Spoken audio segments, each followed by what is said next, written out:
President Biden's coming to the Queen City for a CNN town hall. Catherine Robinson from our sister station, Local 12, is live with what the president is expected to discuss. Good morning. This is President Biden's first visit to Cincinnati since taking office 6 months ago, and now the presidential visit will put Mount St. Joseph University on a national stage for this town hall. We don't know specifically who will be in the audience or how they were selected, but the White House says the audience will be made up of Republicans, Democrats, and independents, all asking the president about a range of topics from COVID-19 to the economy and infrastructure. It's no coincidence that Cincinnati will take center stage for this event. A White House official says yes, the Brent Spence Bridge and the president's ambitious infrastructure investment plan will be discussed. I would tell them what the president used to say as a candidate and has said many times as president. He is a president for all Americans, red state or blue state. So yes, the bridge as well as Senator Portman, but he is there to talk to all Americans to talk about his message and what's important to them. Mount St. Joe has said that it's honored to host this event and adds that it always has been and will continue to be a diverse and inclusive place where people from different races, ethnicities, social backgrounds, beliefs, and religions can come together to talk and share their unique perspectives. Before this town hall here, President Biden will make his way to an IBEW union training facility also on the west side of Cincinnati to talk about what the administration calls his push for more good union paying jobs.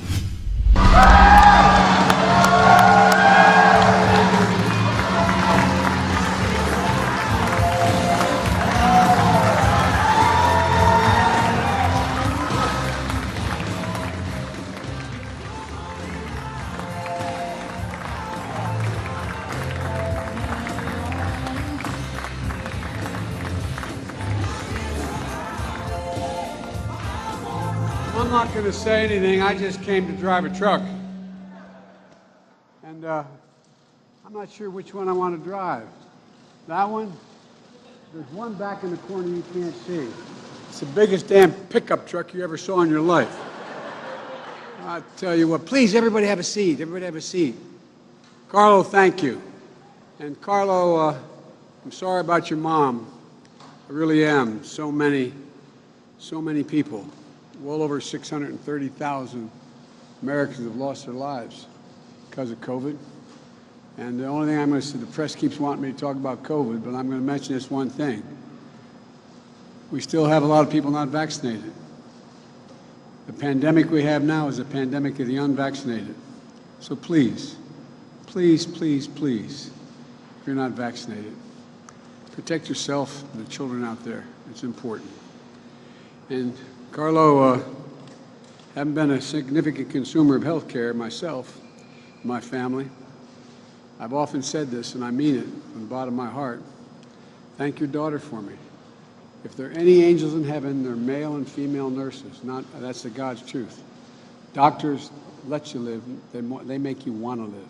Spent a lot of time in ICU and my son on the table. Tell her, thank you, thank you, thank you. I really mean it.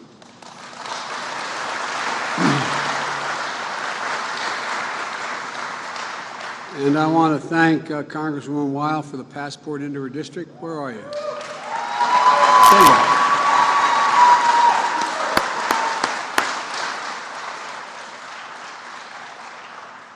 As they say up in Scranton, she's bragging on y'all. They don't say y'all up there. They say that in Delaware.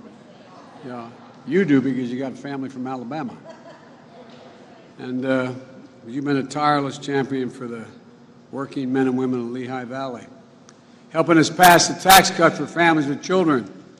The people are seeing now in their bank accounts, showing up in their bank accounts every month, and working with our administration to expand home care for seniors.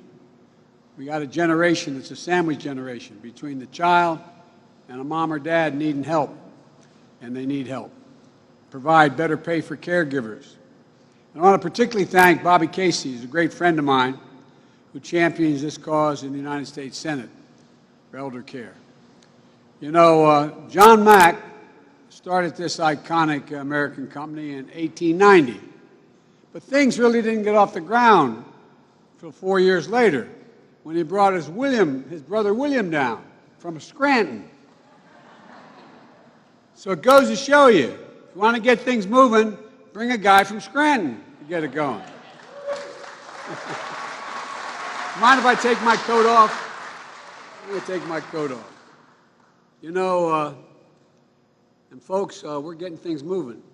We really are. You are. When I started my campaign for president, and the gov's still there. Gov, I didn't introduce you. I apologize. No, you're the governor of this state, and you're one of the best governors in the country. Thank you.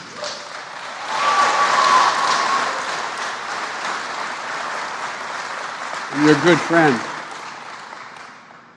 When I said I was running, when I announced my campaign, and not many people took it seriously, I said I was running for 3 reasons. One, to restore the soul of this country, a sense of decency and honor. But secondly, to rebuild the backbone of the country. Hard-working, middle-class folks who built this country.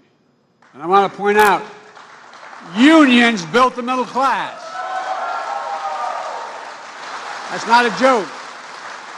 Unions built the middle class. And by the way, in case you regret anything, I just want you guys and women in the union know that if it weren't for the UAW in 1972, I never would have won. You think I'm kidding? We had the largest percentage of union workers of any state in the nation in Delaware back then, including Michigan, because we're a small state and we had big plants. But so before you get upset, remember you're to blame. Oh, I got it. Look, folks. I think a lot of us come from similar backgrounds. Moms, dads, brothers, sisters, family. People who get up every day, work hard, raise their families, pay their taxes, serve their communities, and serve their country. And that's why I moved so quickly to pass the American Rescue Plan shortly after I got elected.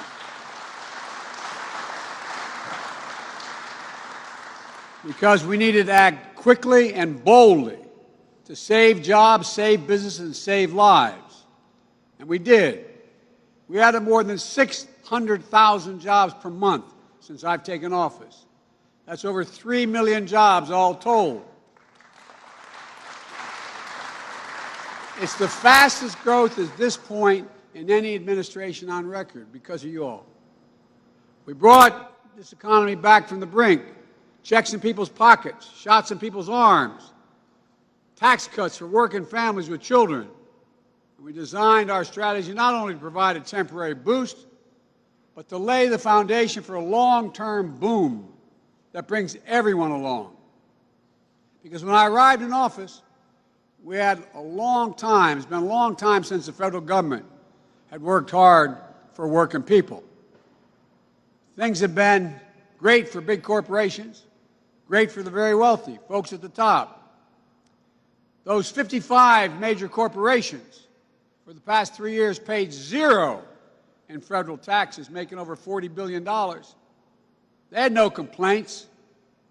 But when I put my hand in that Bible on January 20th, took the oath of office, I made a commitment to the American people. We're going to change the paradigm so working people could have a fighting chance again, to get a good education, to get a good job and a raise, to take care of that elderly parent and afford to take care of their children, and stop losing hours of their lives stuck in traffic because the streets are crumbling or waiting for slow, spotty internet to connect them to the world. That's what the economy we're building is all about. Because given half a chance, and think about this, I mean this from the bottom of our, given half a chance, ordinary Americans, the American people have never, ever, ever, ever let their country down. Just given a half a chance. I mean it.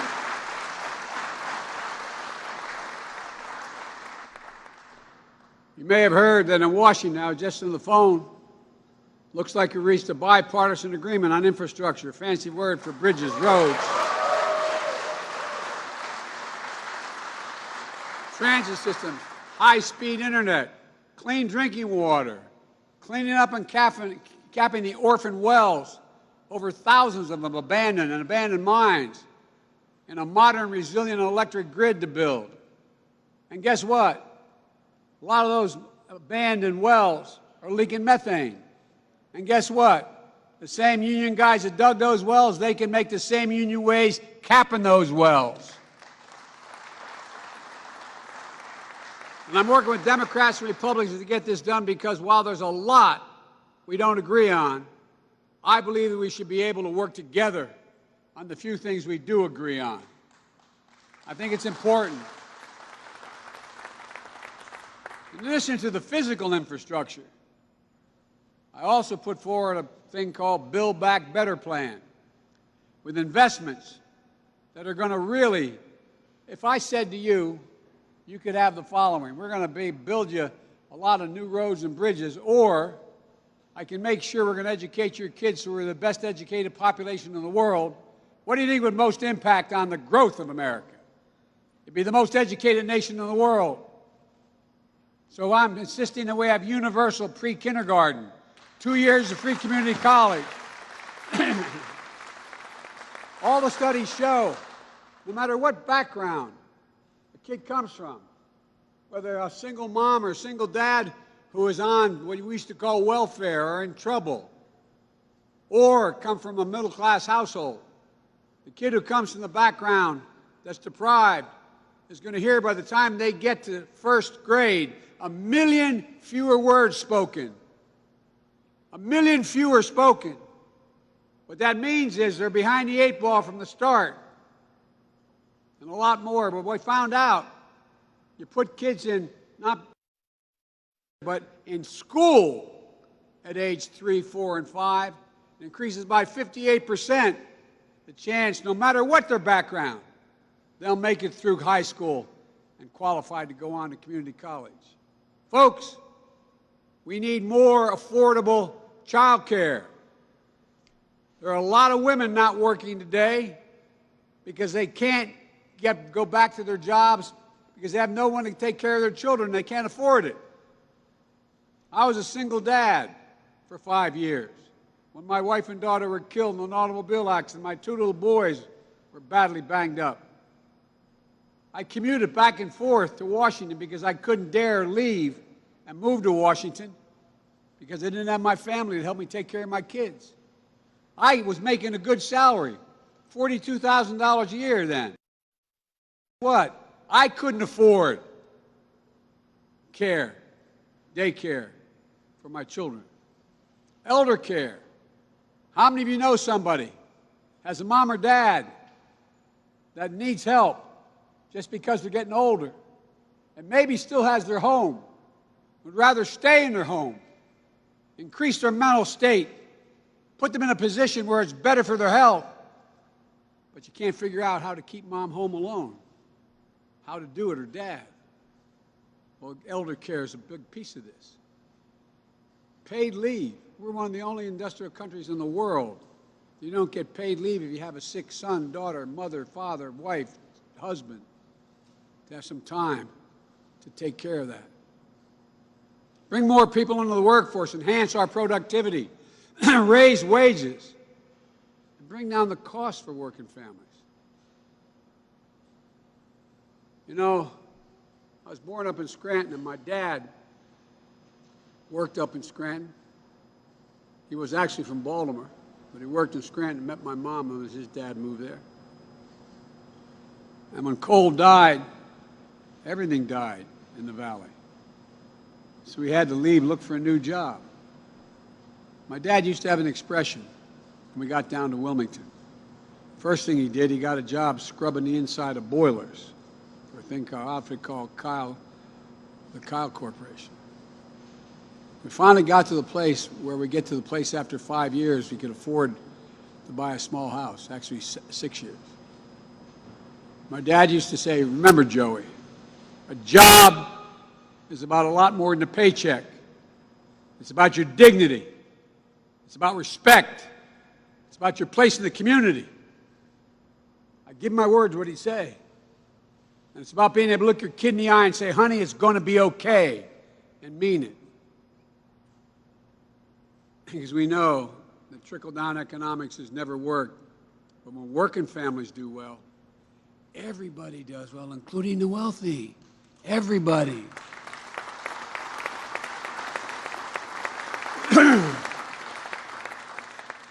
Today I'm here to talk about a commitment that's sacred to me and central to our efforts to keep things moving.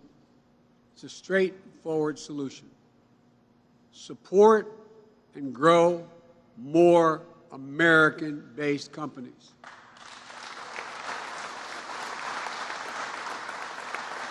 Put more Americans to work in union jobs. Strengthen American manufacturing and secure critical supply chains and confront the climate crisis, which is all about jobs. I can sum it up in 2 words: buy American. Buy American.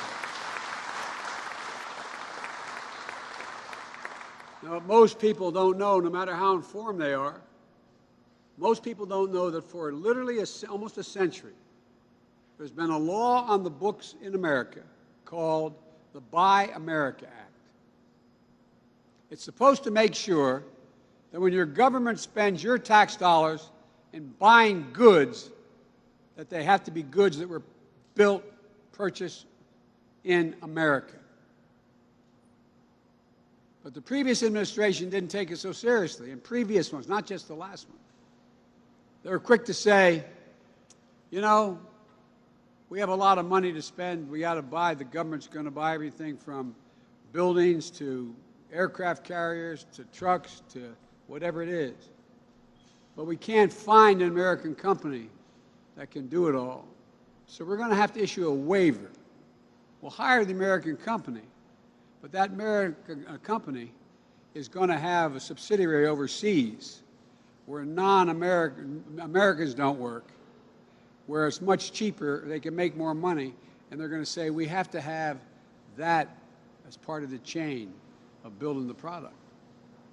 The result has been tens of billions of dollars didn't go to jobs and businesses in communities like this one. In recent years, Buy America has become a hollow promise. But my administration is going to make Buy American a reality. And I'm putting the weight of the federal government behind that commitment. With in the White House itself, we put in a Made in America office to oversee, not an agency, in the White House itself, to oversee these efforts. In my first cabinet meeting, I told all of the cabinet members, if their agency wants to issue a waiver, the forest department is buying trucks or hoses or whatever they need, okay? They got to buy something that's all of it that's been made in America. And you can't give exceptions. You say we can't find one that they get their nozzles overseas because they don't have anybody here can make them, et cetera. I said, if you're going to give an exception, you got to tell the White House specifically why the exception. If they still want a waiver, they have to post the request on publicly. So American manufacturers all over the United States and businesses have a chance to look up now in a new facility and say, hey, they're looking for companies that make nozzles. They're looking for companies that make the following whatever. We make that. We make that. And contact us. Then they can't take the job overseas. And today, we're going to go further. We're going to make the biggest enforcement changes to the Buy America Act in 70 years. Right now, if you manufacture a vehicle, I expect you guys know about that, that gets purchased by the federal government, the law says that, and there's about 600,000 vehicles the federal government owns, by the way, and replaces and buys, that substantially all that vehicle, substantially all, should be made in America. But because of loopholes over time, you know what substantially all means today? If 55% of it was made in America, you can go ahead and get all the rest of it purchased other places. To me, 55% is not substantially all. And this is actually a double whammy. First, 55% is not high enough. And second, contractors don't have to tell us the total domestic content of their products. They just have to tell us that they hit the threshold. Nobody checking. Well, they got a new sheriff in town. We're going to be checking. No, I'm serious. I am deadly earnest. Today, I'm directing the Budget Office to issue a rule to raise the amount of domestic content required to be considered made in America from 55% to 75%. Substantially all is going to mean substantially all. And starting with critical products, instead of taking contractors at their word that they've hit the threshold, we're going to start making them give us the details so that we can do more to support American manufacturing. We want to be the ones making the innovative parts of every product, the ones that will support more jobs and more small businesses. For example, I had a tour today. A lovely lady showing me in the parts where the second stop we made. She said, but we're having a little problem. We're finding we don't have the computer chips that we need to go into the engine center. We basically don't make them anymore in America. So I got together with a group of 20 Republicans and Democrats. We passed a new piece of legislation, providing that South Korea and Taiwan open up plants here in the United States, hiring American employees to make those computer chips, so we're not held hostage.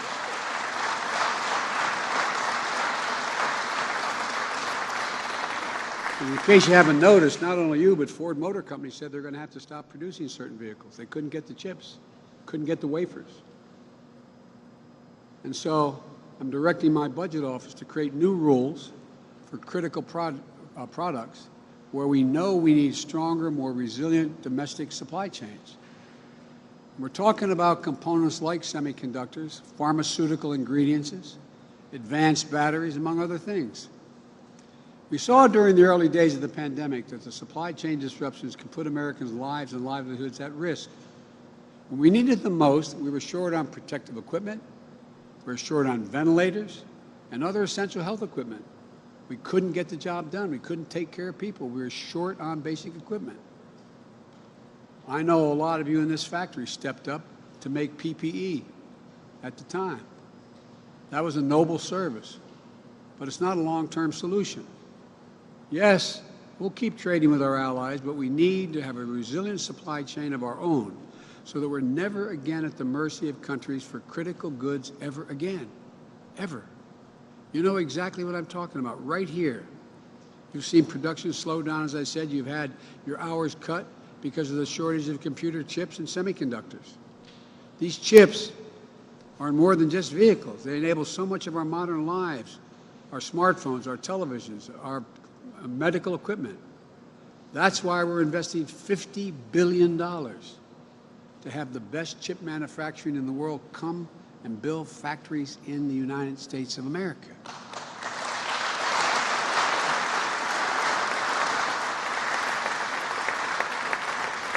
We're past the Senate. It's called the CHIPS Act. And it's part of my Build Back Better plan, and it is bipartisan. As many Republicans are concerned about it as Democrats. And it's not just semiconductors. With this rule, we'll be able to buy medical products from companies like OraSure that are up there down the road in Bethlehem, or up the road in Bethlehem, I should say. I'm used to thinking from Scranton. Their COVID-19 tests are being made right here, bringing good jobs along with it, meaning that we're developing a homegrown capacity to respond to this pandemic and help prepare for the next one. And by the way, when I say buy in America, I mean all America. You know, we're going to include communities that have historically been left out of government procurement. When more contracts are going to go to black and brown communities, Native Americans, small business, every state and territory, every industry that services and manufactures, and also agriculture. Part of the problem is that a lot of companies don't even know these opportunities exist to be part of this. And we got to know. I used to have a great friend, a friend who was a great friend who used to play for Providence College back in the days when they had great teams. His name was Pete McLaughlin. And he used to have an expression. He wasn't the, God love him, he passed away, but needed a heart transplant. But anyway, the point is that what Pete used to say, and academics weren't his thing, he used to say something very, very streetwise. He said, Joe, you got to know how to know. You got to know how to know. You can walk into the Library of Congress, one of the greatest libraries in the world, and if you don't know how to use the card catalog, figuratively speaking, it's just all happenstance. You got to know how to know.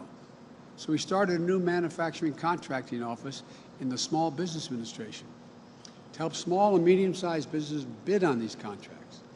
And my Department of Commerce is working to help government agencies connect with new domestic suppliers in every state. That's how we're going to build a future that's made in America. One more reason this is going to make a big difference. Each year, the federal government purchases more than $600 billion in goods and services. The Congress passes laws for purchasing things, and as president, I get to decide where we spend them and what we purchase. I had to purchase what was called for, but I get to, and I'm the one who makes the decision. The administration makes a decision of how to spend that $600 billion. If American companies know that we're going to be buying from them, they're going to be more inclined to hire and make key investments in the future in their companies, like you're doing here. My Build Back Better plan has incentives for electric vehicle adaptation, for increasing the amount of clean energy our government buys, and these Buy American rules can help guarantee a reliable market. I just saw the work you're doing in the heavy-duty electric vehicles here, like electric garbage trucks. You know, there are more than 600,000 vehicles in the federal fleet, including the majority of which, the largest portion of which are at the post office. As we work to electrify them, as they run out, electrify them, we're going to be making a market for vehicles electrified, supporting both good jobs being created as well as innovation we need to electrify our transportation sector and clean up our environment at the same time. And we'll be expanding my Made in America initiative to help cities, towns, and tribes get a better deal when they buy a Made in America product. It helps the towns, the taxpayers, as well as all of you on the floor of this significant place. It really does. There are a lot of folks out there who look at how fast and how dramatically the world is changing and world economies are changing. I mean, who would have thought that 20 years ago you'd make electric garbage trucks here? Seriously, think about it. But they accept it as gospel that working folks are going to get left behind and not going to be able to keep up. Just the opposite. It's the opposite. Hard-working Americans are the ones who are going to make it happen. We got to invest in you. We're the most productive workforce in the world here. Given half a chance, there's not a single thing you can't do. So I reject out of hand. I've been criticized for this for some time, but I reject out of hand this defeatist view that the forces of automation and globalization mean we can't have good-paying union jobs in America. And right here, on this factory floor, you're making a product that are fighting climate change. That's why when I hear climate change, I think jobs. Our manufacturing future, our economic future, our solutions to the climate crisis are all going to be made in America, creating good jobs. That's what it means to build back better. We came out of this economic crisis, the worst since the Depression, stronger than when we went in. America is one of the few countries in the world where we get smacked and knocked down. We get up, we come back, and we come back better than we were before we got knocked down. I'm not joking. Think about the course of history in America. And that's why in the American Rescue Plan, we passed shortly after I took office, we're investing considerable sums that will go to cities and towns looking to build back stronger. For example, towns in the southwestern part of this state can now apply for funds to cap those wells that are leaking methane, clean up abandoned coal mines, Invest in bringing new employers into abandoned factories and get help attracting them. Let me close with this. Back in 2009, during the so-called Great Recession, the president asked me to be in charge of managing that piece, then President Trump. Excuse me, Freudian slip. That was the last president. He caused, anyway, that was President Obama when I was vice president. And the American auto industry, remember, was on the rocks. And a lot of people, including a lot of Democrats, thought it wasn't worth investing in them because the American worker wasn't that good and they were blah, blah, blah. I remember the heat that I took, some of you may remember as well, when I stood up and stepped into the rescue of the American automobile industry. My name was often taken in vain on television shows a lot, because why is Biden so committed to the automobile industry? Well, because the fundamental mistakes weren't made by the workers, they were made by management. Today, a lot of the folks who said we shouldn't rescue the American auto industry are the same folks who are saying we don't need to buy American. What those people never realized is that if you give an American worker just a chance, a fighting chance, there's nothing they won't do. And if you give American companies and communities the chance, there's nothing they can't build. Just look around. From the steel that raised our cities, to the trucks behind me that are going to carry the economy forward, to the workers who are the heart and soul and spine of this nation, American strength is here. It's in this region. It's you. It's not hyperbole, it's you. And that's why I've told every foreign leader, and I just got back from Europe meeting with heads of state. One said to me, I said, America's back. And he said, for how long? The head of state. And I said, you know, I want to tell you something. It's never, ever, ever been a good bet to bet against America. We never fail when we decide we're going to do something. So today, I'm placing my bet on America. I know you all are going to make sure it pays off, because it will pay off with good jobs, long-term employment, the ability for America to once again reassert its role as the most powerful economy in the world. And that is as important as the size of our military and as anything else we do. And if we think we're not in a race, well, guess what? Take a look at China. Take a look at China. I've spent an awful lot of time with Xi Jinping, president of China, more than I'm told than any other world leader has. And he's made it really clear. He doesn't think democracies can compete in the 21st century. And I spent over 25 hours alone with him over the period of the last 5 years, 7 years. And guess what? Just come back from a conference with Putin. He thinks the same thing. Well, I got news for him. Autocracies will not succeed if we do what we can do as a democracy. Democracies. And if you notice, not a joke, a lot of the rest of the world is hedging their bets, whether to move toward autocracy or stay with democracies. We have it all, folks. We have everything that we need in this country to not only today, but for my grandchildren to be in a situation where we're still the most powerful physically and most powerful economic nation in the world that treats other nations decently and maintains the peace. That's who we are. That's America. We're the most unique nation in the history of the world. Not a joke. By that I mean every other nation was put together based on ethnicity or religion, or geography, but not America. America is the most unique nation in the world, and literally we're based on an idea. An idea is what formed America. And the idea was, and it sounds corny, but it is absolutely true, no other nation has this as an organizing principle.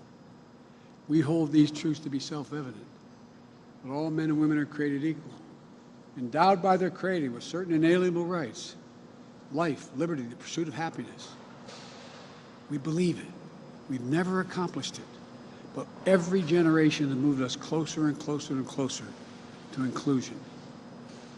That's why America's real power is not in the exercise of our military power, but people follow us because of our example. That's why the rest of the world's follow us. It was about time we get back up and reassert who we are. This is the United States of America. Thank you, and God bless you all. Thank you, thank you, thank you.